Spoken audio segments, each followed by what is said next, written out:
Hi friends, வணக்கம். I say stock market is a money making machine அப்படின்னு நான் சொல்லுவேன். 3M you can simply say, not the company. So money making machine. இதில் வந்து பார்த்தீங்கன்னா input நீங்கள் ஒரு 50,000 ரூபா கொடுத்தீங்கன்னா ஒரு 3 வருஷத்தில் 1,00,000 ரூபாயாக மாறணும் அவுட்புட். ஸோ பட் இதில் வந்து என்னென்னா மெயின் கிராக்ஸ் என்னென்னா அந்த 3 வருஷமாவது வெயிட்டிங் பீரியட் நம்ம பொறுமையாக இருக்கணும். பட் இப்போ சமீபத்தில் அதுவும் இந்த 24 பார்த்தீங்கன்னா என்னாச்சுன்னா 3M has become money making machine has become Xerox machine. ஒரு நோட்டை வச்சு ஜெராக்ஸ் எடுத்துக்கிட்டே இருந்தால் வந்து விழுந்துக்கிட்டே இருக்கும். அன்னைக்கு ஒருத்தர் ட்வீட் பண்ணியிருந்தார், பார்த்தேன். 1,00,000 ரூபா இன்வெஸ்ட் பண்ணி 1 கோடி ரூபா எடுத்தேன் 10 மாதத்தில் அப்படிங்கிறார். What is the size of return? இதெல்லாம் நீங்கள் தீர போய் ஆராய்ஞ்சு பார்த்தீங்கன்னா இந்த கம்பெனியெல்லாம் வாய்க்கே நுழையாத பேர், பாதி பேருக்கு தெரியாது. எஸ்எம்இ ஸ்மால் அண்ட் மீடியம் என்டர்பிரைசஸ்னு ஒரு விண்டோவை திறந்துருக்காங்க. அதில் வந்து 90% ப்ரமோட்டர் வச்சுருப்பார், 10 or 5% பப்ளிக்கில் இருக்கும். அதுவும் வந்து பார்த்திங்கன்னா 5% மார்க்கெட் மேக்கர்கிட்ட இருக்கும். As per rule market maker should be there. So அவங்க வைக்கிறது தான் விலை, பியாண்ட் ஃபண்டமெண்டல்ஸ். நேற்று ஒரு கம்பெனி பார்த்தேன், 400 ரூபாய்க்கு ட்ரேட் ஆகுது. கிட்டத்தட்ட அவன் வந்து 6 கோடி தான் வருஷத்துக்கு சம்பாதிக்கிறான். மார்க்கெட் கேப் 600 கோடி இருக்குது. So still people are recommending.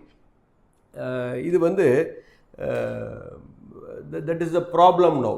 So இப்போ இன்றைக்கி மார்க்கெட்டை ஏற்றிக்கிட்டு போயாச்சு. இப்போ இன்றைக்கி வந்து பார்த்திங்கன்னா குழந்தைங்களை கேட்டிங்கன்னா chocolate, ice cream, they keep on eating. Physical activities இருக்காது. பட் ஒரு ஸ்டேஜுக்கு அப்புறம் க்ரோனிக் டிசீசஸ் பிகாஸ் ஆஃப் நம்ம வாக்கிங் இருக்காது, எக்ஸசைஸ் இருக்காது. ஸோ இன்றைக்கி அதுதான் நம்ம இன்றைக்கி மக்கள் வந்து கிட்டத்தட்ட 35 வயசில் அவ்வளவு டிசீஸும் வந்துடுது. இன்றைக்கி மிடில் ஏஜ் டெத்து நிறையா இருக்குது. காரணமே திஸ் இஸ் த ரீசன். ஏன்னா they want to enjoy only the sweet.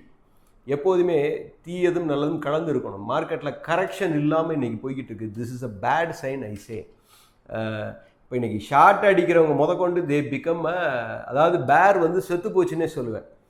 இப்போ நீங்கள் செபி வந்து பார்த்தீங்கன்னா தே ஸ்டார்ட் ஒரு அதிரடியாக ஆக்ஷன் எடுக்க ஆரம்பிச்சிருக்காங்க ஃபேக் எண்டில். இது வந்து ஆனால் பட் இன்றைக்கி வந்து still they talk about F&O. But what about SME segment? SME segment இன்றைக்கி யார் கட்டுப்படுத்துறது எனக்கு தெரியல. Surveillances, what is the use of the surveillances? இப்போ ஒரு கவுண்டர் வந்து 300 ரூபாலேருந்து கிட்டத்தட்ட இன்றைக்கி 900 rupees. அதுக்கப்புறம் ஏஎஸ்எம், ஜிஎஸ்எம் எல்லாத்துலேயும் போனாலும் அதுக்கப்புறம் அடங்கலை. பிகாஸ் கண்ட்ரோல் வந்து பார்த்திங்கன்னா ஒரு குறிப்பிட்ட ஆள் கைக்குள்ளார கண்ட்ரோல் போயிடுச்சு. ஸ்கிரிப்ட் வந்து பரவாயில்ல, அவங்க வைக்கிறது தான் விலை, irrespective of margin money. So இன்றைக்கி இன்னொன்று என்ன நடக்குதுன்னு வச்சுக்கோங்களேன். இந்த வாட்ஸ்ஆப்பில் வந்து பார்த்திங்கன்னா குரூப் ஃபார்மேஷன். நான் கால் கொடுக்குறேன், எஜுகேட் பண்ணுறேன் அப்படின்னு சொல்லி ஒரு 100 நாள் they will market themselves. அதுக்கப்புறம் they will ask you to become a member by paying money. So அங்கே தான் ப்ராப்ளம் ஆரம்பிக்குது. இன்றைக்கி பெங்களூர்லலாம் ஏகப்பட்ட கேசஸ், நம்ம இதை பற்றி பல முறை பேசியிருக்கோம். அந்த குரூப்பில் வந்து பார்த்திங்கன்னா அதை விட கொடுமை, they call the person who is giving call as professor. அதாவது அமெரிக்காவில் ஒரு ப்ரொஃபஸர் வேல்யூவேஷனில் ஸ்பெஷலைஸ்ட் ஆகிட்டார் அப்படிங்கிறக்கா இங்கே everyone is very proud of saying professor. ப்ரொஃபஸர்லாம் ஏன் இதுக்குள்ளே வர்றாங்கன்னு எனக்கு தெரியலை. This is a marketing. அதுக்கு கீழே ஒரு 50 பேர் அரோரா பாடுறதுக்கு ஒரு 50 பேரை வச்சுக்கிறாங்க. அப்படியே ஒரு ஆர்டிஃபிஷியல் இமேஜினரி வேர்ல்டு கூட்டி போய் மிஸ்மரைஸ் பண்ணி objective is to trap you and get your money. That is the reason. Okay, so be careful on that. இதில் போய் மாட்டிக்கொள்ள வேண்டாம். அதாவது ஆஷிஷ் குப்தான்றவங்க என்ன சொல்கிறாங்கன்னா, அண்டர்லைங் ஐபிஓஸ் மட்டும் 93,000 கோடிக்கு இருக்குது. அது வந்து மார்க்கெட்டை ஹிட் ஆகும் அப்படிங்கிறாங்க. அதுக்கப்புறம் வந்து பார்த்திங்கன்னா ப்ரைவேட் ஈக்விட்டி இன்வெஸ்ட்மெண்ட் இன் லிஸ்டட் என்டிட்டிஸ் 2.77 trillion. அதில் 3 வருஷத்துக்கு மேலே ஆனது வந்து 2.17 trillion. அது வந்து சந்தையில் விற்கப்படும் அப்படின்னு எதிர்பார்க்குறாங்க.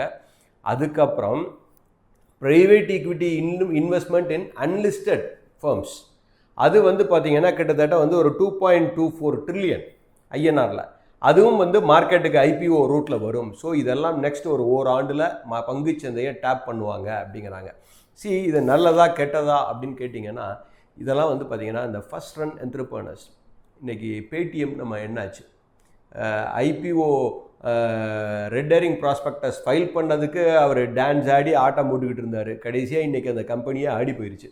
ஸோ இந்த ஃபஸ்ட் ரன் என்டர்பிரனர்கிட்ட பெரும்பணம் போகையில் how they manage, they may be knowledgeable, they may be capable, but what about handling money, other பீப்புளோட மணி ஹேண்டில் பண்ணுறதுக்கு எக்ஸ்பீரியன்ஸ் இருக்கான்னு கேட்டிங்கன்னா தே லேக் தட். அது வந்து ஒரு பெரிய கேள்விக்குரிய.